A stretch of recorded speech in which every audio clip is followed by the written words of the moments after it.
I'm Stewart Lee. Later on, I'm going to be talking to you about how my tragic and ultimately fatal addiction to various forms of hard drugs has helped me to overcome my previous dependence on born-again Christianity.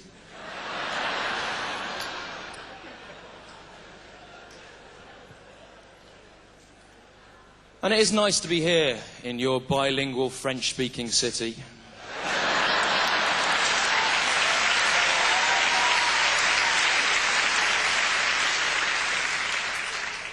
So I was actually here about a month ago working on the West Coast in Alberta, and I was really impressed there by the way that you finally managed to sort of incorporate some of the skills of the native Canadian culture into the tourist shops and whatever there. I was particularly impressed because I never knew that the Haida Indians made fridge magnets.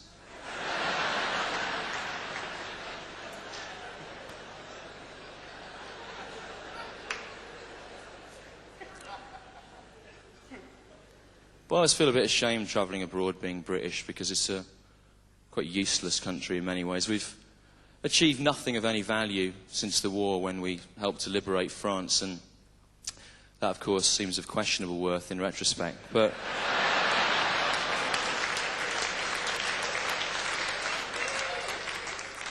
nothing since the Russians were the first to put a living creature in space, the dog Laika in space, end of the 50s. That dog went up there, orbited the Earth twice, but no preparations were made to return it safely, and it shot down through the ozone layer, was burnt up, and died. Which is sad, but also lucky in a way. Because if aliens had intercepted that Russian dog, they would have assumed that the planet Earth was ruled by a race of creatures who like to lick their own genitals, rub themselves against your leg as a form of friendly greeting, sniff each other's arses, and yet had somehow managed to develop the technology for space travel.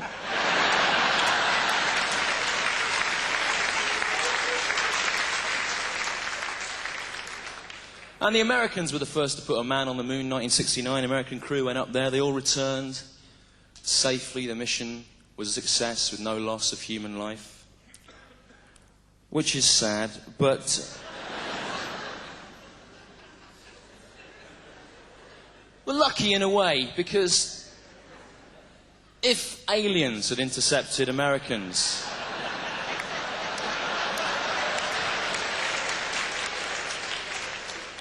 they would have assumed that the planet Earth was ruled by a race of massively obese creatures in Hawaiian shirts who had no idea of the geography of their own planet and yet had somehow managed to develop the technology for space travel.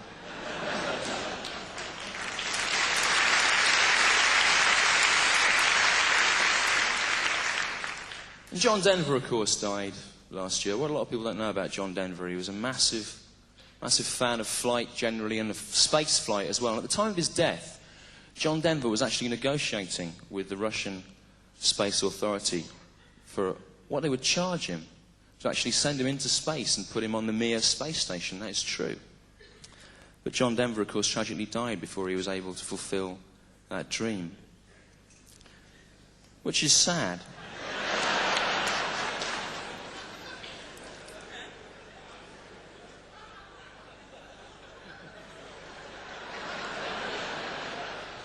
But also lucky in a way. Because if aliens had intercepted John Denver,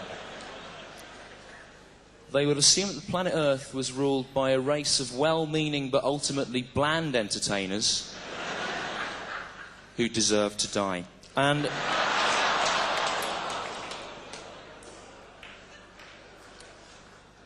but actually, there's a subject I wanted to talk about on stage that's been very difficult to address at home. You certainly couldn't do it last year with the climate of moral hysteria that surrounded it, a kind of national emotional panic. But what I'm talking about, of course, the death at the end of last summer of Princess Diana, the late Princess of Wales. And what struck me as being most strange about it was the way everyone back home in Britain was affected by it, but they all chose to express their grief in their own personal, different individual ways. I'll show you what I mean. I went down to Kensington Palace, because I live in London, where she lived.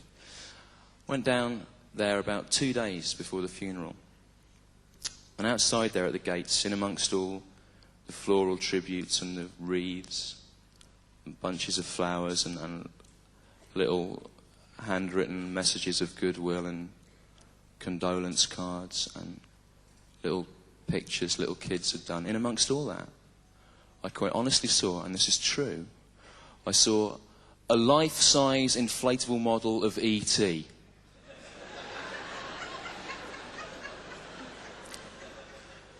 And I looked at that for some time, and I thought,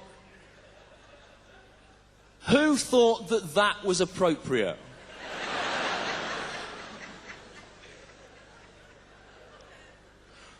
What household did that come from, where perhaps a wife went through to her husband early on that tragic Sunday morning, said to him, you must wake up. Come and watch the TV. There's been some terrible news. And he said, why? What's happened? What is it? What's happened? And she said, Princess Diana has been killed. And he said, hey, how? How's that? How? And she said, in a car crash in France. And he sat up. And he shrugged his shoulders and sighed and said, I'd better go out and get a life-size inflatable model of E.T. then. You know, for the gates of her home.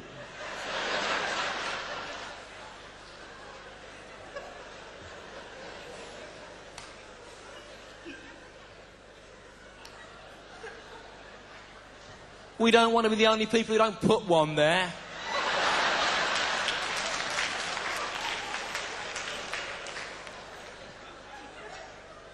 And his wife said, yes.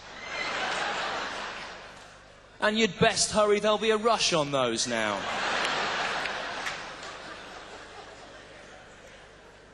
And I was talking about this on stage about a month ago in Croydon in South London, and a bloke shouted out, I was there and I saw it, and it wasn't an E.T., it was an Alf.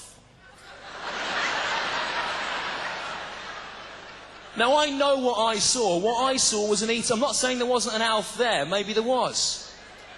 But it doesn't seem to make any sense to me, putting an Alf there. It seems to mock a dead woman. But putting an E.T. there at least has a kind of logic, because E.T. is a very spiritual figure. E.T. is very like Jesus, I always think. 3 main ways. Firstly, E.T. is like Jesus because he could heal the sick by laying on his hands. He had the gift of healing. Secondly, E.T. was the same as Jesus because he's a fictional character. He didn't exist.